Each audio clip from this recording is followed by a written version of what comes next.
Welcome viewers, నేను మీ doctor Deepti from crowns aesthetic solutions. Hair transplantation గురించి మనం గతంలో చేసిన వీడియోకి చాలా చక్కటి రెస్పాన్స్ వచ్చింది. అలాగే కమెంట్ సెక్షన్లో ఎక్కువ మంది అడిగింది ఏంటి అంటే, హెయిర్ ట్రాన్స్ప్లాంటేషన్ వల్ల ఏమైనా సైడ్ ఎఫెక్ట్స్ ఉన్నాయా?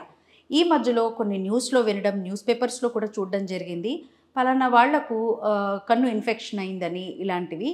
ఇది ఎందుకు జరుగుతాయి?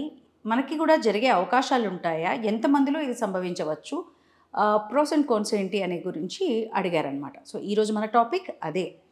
హెయిర్ ట్రాన్స్ప్లాంటేషన్ అనేది లోకల్ అనెస్థీషియా పైన జరిగే చిన్నపాటి ప్రొసీజర్. కాకపోతే ఈ ప్రొసీజర్కి ఖచ్చితంగా సర్జన్స్ ఉండాల్సిందే. మన క్రౌన్స్ ఎస్థెటిక్ సొల్యూషన్స్లో ప్లాస్టిక్ సర్జన్స్ మరియు ఓరల్ అండ్ మ్యాక్సిలోఫేషియల్ సర్జన్స్, ఇది డిలీట్ చేయండి.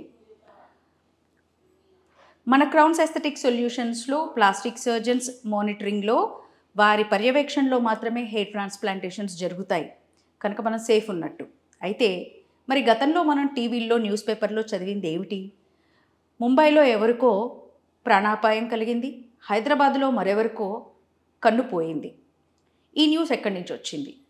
ఎప్పుడు ఇలాంటి సైడ్ ఎఫెక్ట్స్ జరిగే అవకాశాలు ఉన్నాయి అంటే, సర్జన్ల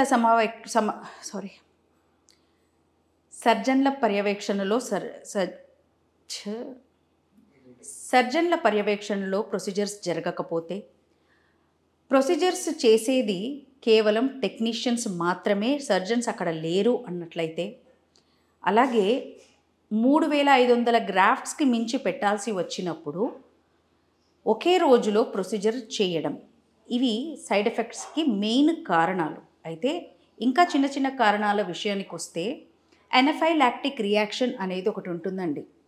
మనం చాలా కామన్గా సెప్సిస్ అని అంటూ ఉంటాం, సెప్టిక్ అంటూ ఉంటామే, అది. ఆ సెప్సిస్ జరగడానికి, ఈ ఎనఫైలాక్సిస్ రియాక్షన్ జరగడానికి, ఆర్గన్ ఫెయిల్యూర్ జరగడానికి కారణాలు ఎప్పుడవుతాయంటే, ప్రాపర్ స్టెరిలైజేషన్ ప్రోటోకాల్ లేనప్పుడు.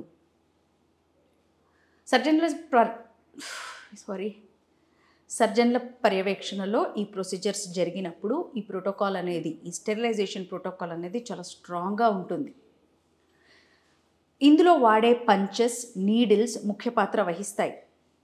మామూలుగా పంచెస్, నీడిల్స్ చెప్పుకోదగినంత ఎక్స్పెన్సివ్ ఏమీ కాదు, కానీ వాటిని బాగా ఎక్కువ మందికి వాడే ఆలోచన ఉన్న వాళ్ళల్లో ఈ సైడ్ ఎఫెక్ట్స్ వచ్చే అవకాశం ఎక్కువగా ఉన్నది. కొన్ని హాస్పిటల్స్ మాత్రమే ఈ లోకల్ అనెస్థీషియా విషయంలో జాగ్రత్త తీసుకున్నా కూడా ఈ నీడిల్స్ మరియు పంచెస్ విషయంలో సరైన జాగ్రత్త తీసుకోరు. ఈ పంచెస్ కానీ, నీడిల్స్ కానీ ఒకరికి వాడింది మరొకరికి వాడాలంటే ప్రాపర్ స్టెరిలైజేషన్ చేస్తారే కానీ డిస్పోజబుల్స్ వాడేవాళ్ళు చాలా తక్కువ మంది. అంటే ఒక ప్రొసీజర్కి వాడింది మరొక ప్రొసీజర్స్కి వాడకపోవడం అనేది ముఖ్య పాత్ర వహిస్తుంది స్టెరిలైజేషన్ బాగా మంచి ప్రోటోకాల్ మెయింటైన్ చేస్తున్నాం అనడంలో. ఈ నీడిల్స్ అనేవి దాదాపు 2-3 నీడిల్స్తో తల మొత్తం స్ప్లిట్స్ చేసేసి, అంటే మనం రూట్ పెట్టడానికి, ప్లేస్ని చేయడానికి స్లిట్స్ చేయడం అంటారు. దీనికి వాడే నీడిల్స్ ఒక 2-3 నీడిల్స్తో మొత్తం స్లిట్స్ చేసేసి ప్రొసీజర్ని ముగిస్తూ ఉంటారు. ఇది సరికాదు. మామూలుగా మనం బట్టలకు పెట్టుకునే పిన్నీస్ అయినా సరే మనం గమనిస్తే ఒక 10 సార్లు వాడాక మొద్దుబారిపోతుంది. దాన్ని మరొక క్లాత్కి మనం పెట్టడానికి ఉపయోగించలేము. ఆ రకంగానే సర్జికల్గా మనం వాడే ఈ నీడిల్స్ అనేవి 10 ప్రిక్స్కి, 10 స్లిట్స్కి ఒకటి మార్చడం మన క్రౌన్స్ ఎస్థెటిక్ సొల్యూషన్స్ ప్రత్యేకత. ఈ నీడిల్స్ మార్చకుండా ఉంటే ఏమవుతుంది? ఆ నీడిల్ ఎక్కువసార్లు ప్రిక్ చేసినప్పుడు బ్లంట్ అయిపోతుంది. ఆ బ్లంట్ అయిన విషయము మొద్దుబారిపోవడానికి మనకి లోకల్ అనెస్థీషియా ఇస్తారు కనుక మనకు తెలియదు.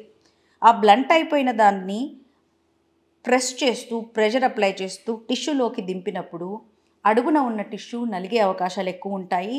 ఇక్కడ మొదలవుతుంది సెప్సిస్, ఎనఫైలాక్సిస్ అవ్వడానికి స్కోప్.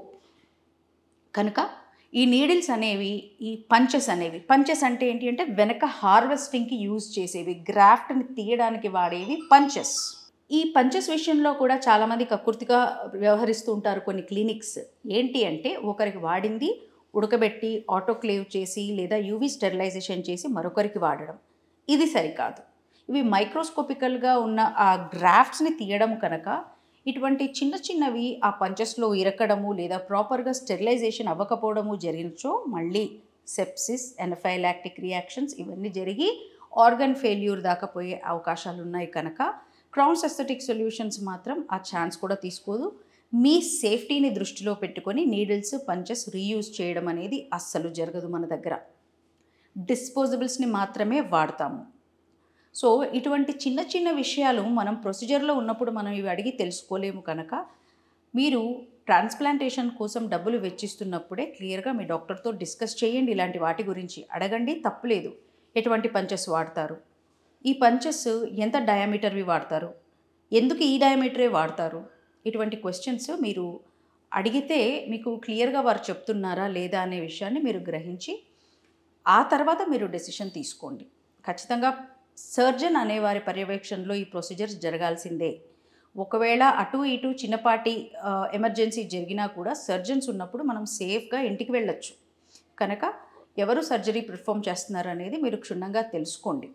ప్రోటోకాల్ ఎలా ఉంది అనేది కూడా క్షుణ్ణంగా తెలుసుకొని ప్రొసీడ్ అవ్వండి. ఎంత పెద్ద హాస్పిటల్లో చేసుకుంటున్నామో ప్రొసీజర్ అనేది కాదు, ఎవరున్నారు అక్కడ, పర్యవేక్షిస్తున్నది చేస్తున్నది ఎవరు, అలాగే ఎటువంటి ప్రోటోకాల్ వీళ్ళు ఫాలో అవుతున్నారు అనేది ముందుగా తెలుసుకోవడం అత్యవసరం. సో అలాగే ట్రాన్స్ప్లాంటేషన్ ఫెయిల్యూర్స్లో ముఖ్యంగా పోస్ట్ ట్రాన్స్ప్లాంటేషన్, పోస్ట్ ఆపరేటివ్ కేర్లో తీసుకునే అజాగ్రత్తలు కూడా కారణమవుతూ ఉంటాయి.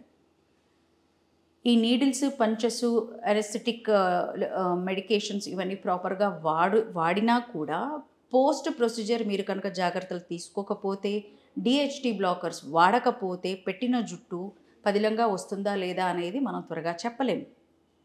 కనీసం 4 నెలలు 5 నెలలు దాటకుండా జుట్టు మొదలవ్వడాన్ని మీరు ఎక్స్పెక్ట్ చేయకూడదు. కనీసం 8 నెలలు దాటిన తర్వాతనే ఆ టైం పీరియడ్ని మాత్రమే మీరు జుట్టు వస్తుందా లేదా అని చూసుకోవడానికి కన్సిడర్ చేయాలి. హడావిడి పడి జుట్టు రావట్లేదు ఇంకా అని టెన్షన్ పడిపోయి స్ట్రెస్ తీసుకుంటే జుట్టు రావడంలో ఇంకాస్త డిలే ఉంటుంది. సో స్ట్రెస్ తీసుకోకూడదు. ఆల్కహాల్, స్మోకింగ్ హ్యాబిట్స్ ఏమైనా ఉంటే అవి మానివేసుకోండి. తగిన డిహెచ్టి బ్లాకర్స్ని వాడుతూ పెట్టిన హెయిర్ ట్రాన్స్ప్లాంటేషన్ చేసి పెట్టిన రూట్స్ని మనం పదిలంగా కాపాడుకుంటే 4వ నెల మొదలు 8వ నెల వరకు కూడా జుట్టు అనేది మొదలయ్యే ఛాన్సెస్ ఉంటాయి. ఆ తర్వాత 18 నెలల వరకు కూడా ప్రాపర్గా హెయిర్ గ్రోత్ అనేది సంభవిస్తుంది. ట్రాన్స్ప్లాంటేషన్ చేసుకున్న నెల తర్వాత మనం ట్రిమ్మింగ్ లేదా టాన్షరింగ్, గుండు ఇలాంటివి చేసుకోవచ్చు. పెట్టిన రూట్కు అక్కడ నాటుకోవడానికి 4 నుంచి 8 రోజులు పడుతుంది కనుక ఆ 10 రోజుల వ్యవధిలో మీరు జాగ్రత్తలు వీలైనంత ఎక్కువగా తీసుకోవాలి.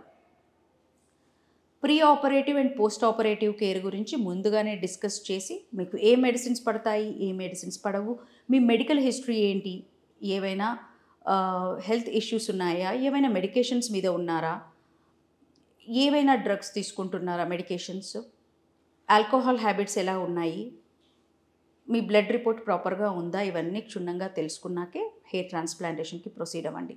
Visit crowns aesthetic solutions. మన వద్ద ప్లాస్టిక్ సర్జన్ డాక్టర్ బాలచంద్రారెడ్డి గారి ఆధ్వర్యంలో మన హెయిర్ ట్రాన్స్ప్లాంటేషన్స్ జరుగుతాయి. So you are in safe hands. Thank you viewers.